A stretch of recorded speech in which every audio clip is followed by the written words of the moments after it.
local pet dairy. Quality fresh milk, ice cream, and other fresh dairy foods brings you the Screen News Digest. In plants like this, Pet Dairy processes a complete line of fresh dairy products for your health and enjoyment. Strict laboratory controls by trained technicians assure the quality goodness of all fresh pet dairy products. Quick delivery on modern refrigerated trucks by your friendly pet salesman guarantees the freshness of its products from the dairy to you.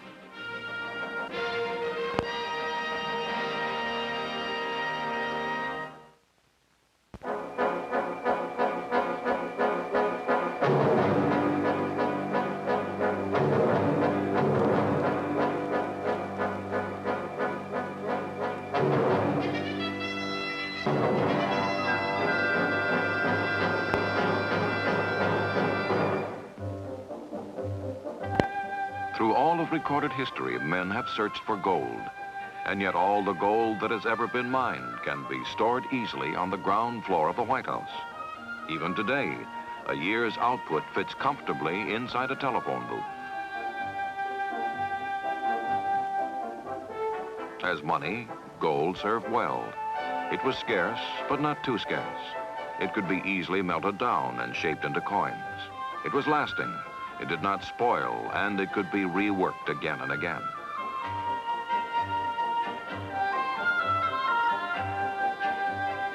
In country after country, gold coins and currency became the traditional medium of exchange in buying and selling goods and services. Gold also became the means of settling a nation's balance of payments, measured in income against outgo. Income includes those goods and services that bring trade dollars into a country, such as exported goods, exported services, income from foreign investments, and repayments on loans. Outgo, such as military overseas, foreign aid, imported goods, imported services, drain dollars. When outgo is greater than income, an unfavorable balance of payment occurs, and the deficit must be settled through payments in gold. 1945, World War II is ended, and the nations of Western Europe, both victor and vanquished, are heavily scarred by the long years of the costly conflict. The industrial heart of the continent is in ruins. Factories are reduced to rubble. A war-ravaged people struggle day to day just to keep alive.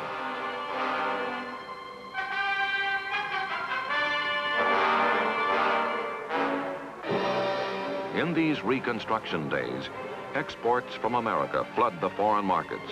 Goods and services sold abroad far exceed those imported from overseas.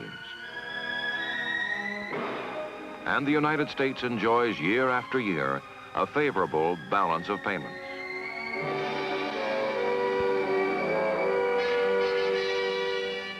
This balance is reflected in the amount of gold that flows into America from foreign countries to settle their annual trade deficits.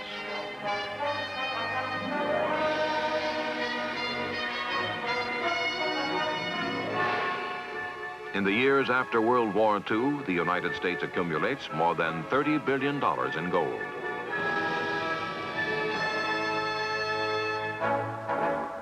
But then post-war recovery takes root, and the European economy comes alive again.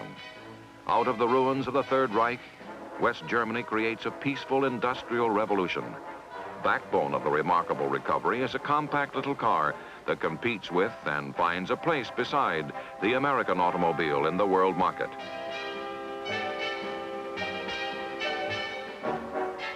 Europe's economic resurgence is given a new impetus when France, West Germany, Italy, Belgium, the Netherlands, and Luxembourg create the common market. Frontier barriers are lifted, artificial trade restraints removed. Goods flow freely among the 6 nations. The results of the fateful decision are phenomenal. The 160 million people of the common market countries challenge the United States and Russia for industrial leadership in the world. In 8 years, steel production jumps 100%, nearly equaling America's output.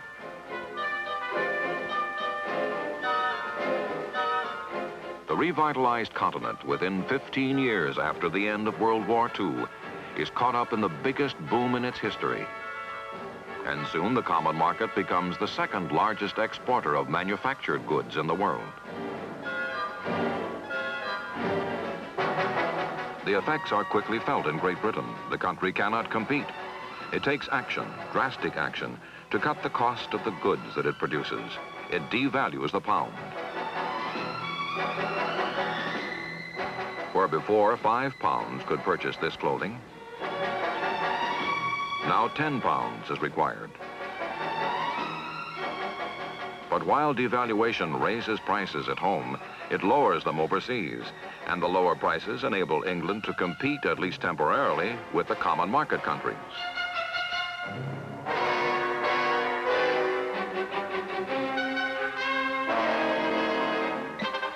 England is not alone in feeling the effects of Europe's industrial expansion.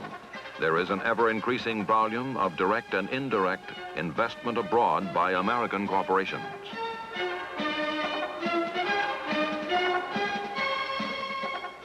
The foreign lending and investment begin to drain dollars out of the United States to end the favorable post-war balance of payments and replace it with a deficit.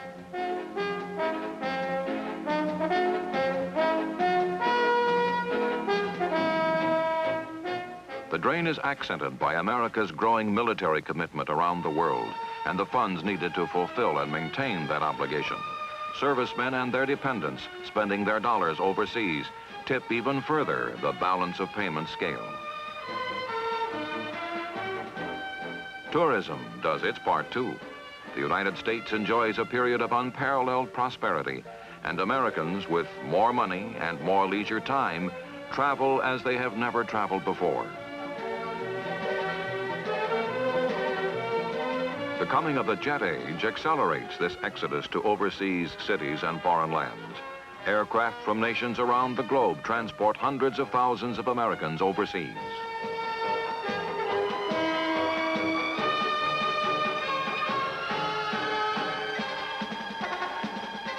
Nations and places that once were days and even weeks away are now within a few hours flying time.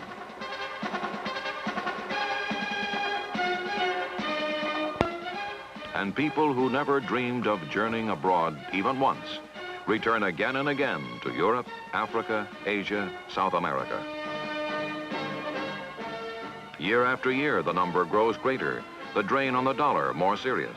In 1967, American tourists spent $2 billion more overseas than foreign visitors spend in the United States. America's balance of payments position, so favorable, so strong, so secure in the post-war years, is now vulnerable, now under pressure.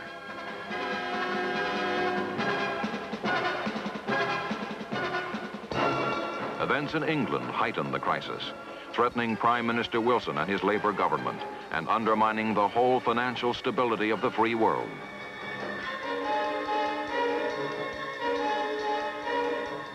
The British leader announces still another devaluation of the pound, the third since the end of World War II, in a drastic attempt to reverse his country's continuing balance of payments deficit.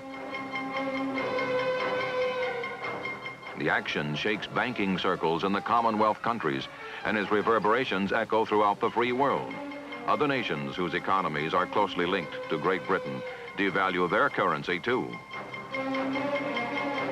And on stock exchanges in Europe, Asia, North America, there are fears that the dollar will be marked down.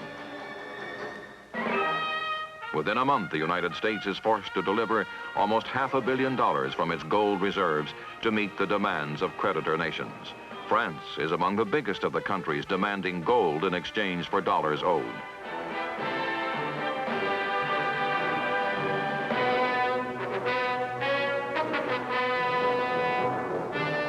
All payments in gold are based on a price of $35 an ounce, a figure fixed by the American government in 1934 and guaranteed ever since. But by 1968, the continuing run on gold threatens the ability of the United States to keep its commitment and to protect the dollar as the cornerstone of the world economy. There is a full-scale crisis in gold.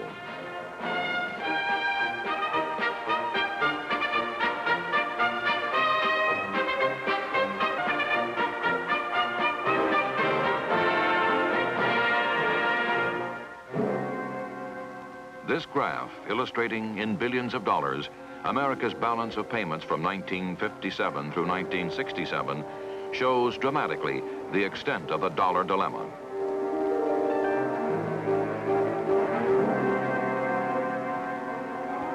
(1957) is the last year in which the United States showed even a small favorable balance of payments. Every year since then, there have been deficits in varying amounts, up to $4 billion.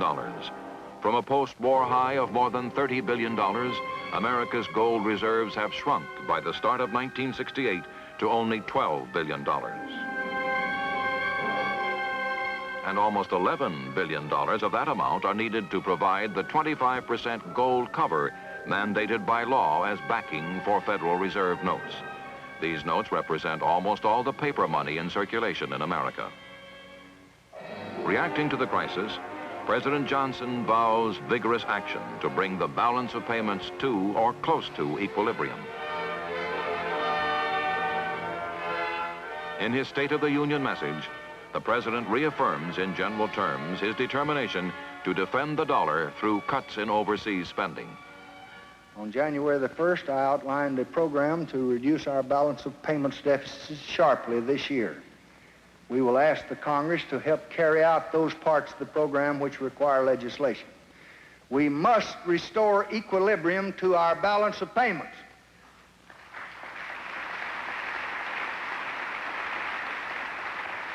And we must also strengthen the international monetary system. And we have assured the world that America's full gold stock stands behind our commitment to maintain the price of gold at $35 an ounce. And we must back up this commitment by legislating now to free our gold reserves.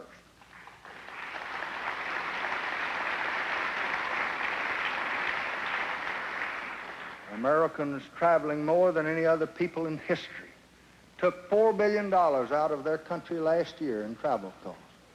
We must try to reduce the travel deficit that we have of more than $2 billion, and we're hoping that we can reduce it by $500 million without unduly penalizing the travel of students or teachers or business people who have essential necessary travel, or people who have relatives abroad that they need to see. And even with this reduction of $500 million from the $4 billion, the American people will still be traveling more overseas than they did in 67 or 66 or 65 or any other year in their history. Now, if we act together, as I hope we can, I believe we can continue our economic expansion, which has already broken all past records. The President asks elimination of the gold cover to free America's remaining gold supply for international settlements. The lasting problem continues to be the chronic deficits in America's balance of payments. Action has to be taken to stem the drain on the dollar. In time, history will measure its failure or success, and whether the dollar will continue to be, as it has been, good as gold.